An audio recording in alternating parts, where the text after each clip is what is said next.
தென்னாடுடைய சிவனே போற்றி, எந்நாட்டவர்க்கும் இறைவா போற்றி. எல்லாம் நல்லதற்குத்தான்.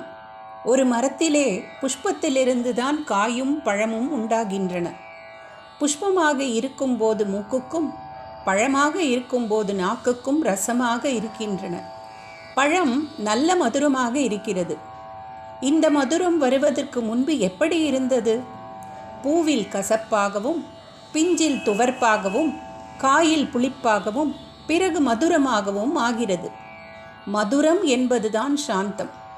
சாந்தம் வந்தால் எல்லா பற்றும் போய்விடுகிறது.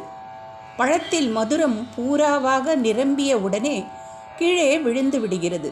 அதுபோல ஹிருதயத்தின் எல்லா இடத்திலும் மதுரம் வந்துவிட்டால் தானாகவே எல்லா பற்றும் போய்விடும்.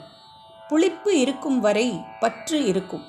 அப்போது காயை பறித்தால் காம்பில் ஜலம் வரும், காயிலும் ஜலம் வரும். அதாவது மரமும் காயை விட்டுவிட விரும்பவில்லை, காயும் மரத்திலிருந்து விடுபட விரும்பவில்லை. ஆனால் நிறைந்த மதுரமாக ஆகிவிட்டால் தானாகவே பற்றும் போய்விடும். பழம் தானே இற்று விழுந்துவிடும். மரமும் பழத்தை விடுகிறது, பழமும் மரத்தை விடுகிறது. இரண்டும் ஜலம் விடாமல், அதாவது அழாமல் ஆனந்தமாக பிரியும். படிப்படியாக வளர்ந்து மனம் முழுவதும் மதுரமயமான ஒவ்வொருவனும் இப்படியே ஆனந்தமாக சம்சார விருட்சத்திலிருந்து விடுபட்டு விடுவான்.